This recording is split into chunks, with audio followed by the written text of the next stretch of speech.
Hi friends, welcome back. Today we're talking about composition of reflections across intersecting lines. So what we're asked to do is we're going to reflect this L here across line L and then across line M. So what I'm going to use is some tracing paper here. This is just parchment if you bake it all.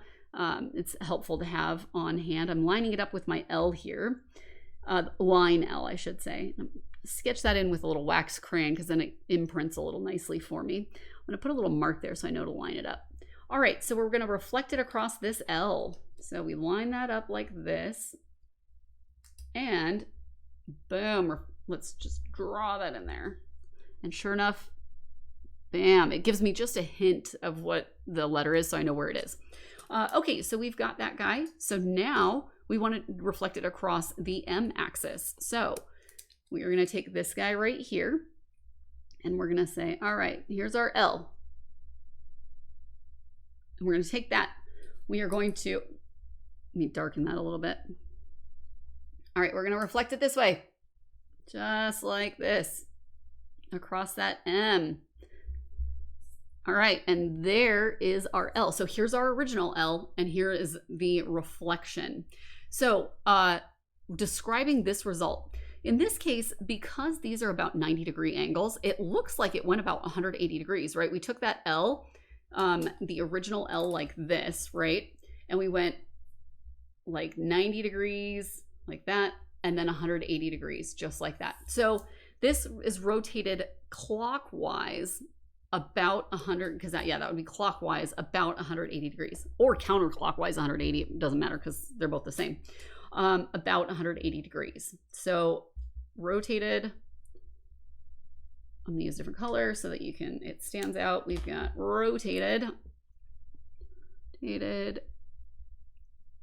clockwise about 180 degrees. Okay, so let's take a look at this next one. We have a V here. Again, what we want to do is reflect across the L line and then reflect across the M line.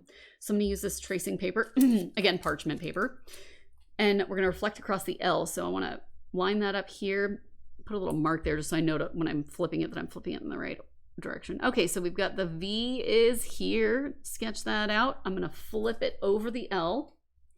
And when I do, let me rub that guy in there. That gives me my faint V right here. Okay, so now that I've got that guy, I have to now reflect it across the M. So I'm gonna go like this. I'm gonna line that up. Here's my V. And then I'm gonna reflect it across my M. Just like that. So, oh, why am I writing it right on the paper? That was silly. There we go. Okay, so there is the original and here is this one. Now, this one didn't go a whole 180 degrees because if it did, this point would be up like here. So it almost went 180 degrees, so maybe like 140. You can ballpark on this, so you don't have to be exact. So roughly 140 degrees. So V rotated approximately 140 degrees, maybe 150 degrees, something like that. But you can see it's not 180 because it would have to go all the way up. So again, what is the point of all of this?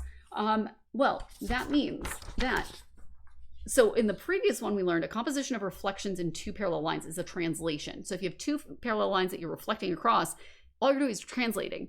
With intersection, when you're a composition of reflections into intersecting lines is just a rotation. So all we've done to these things is rotate them around. Like I showed you that L rotated around. Well, if we start this V here, all it did was rotate about, you gotta make the sound, otherwise it doesn't work. All it did was rotate about 140 degrees, roughly, something like that. So when we have two intersecting lines and we reflect across both of them, it's really just a rotation. Hopefully this helps, and we'll see you next time.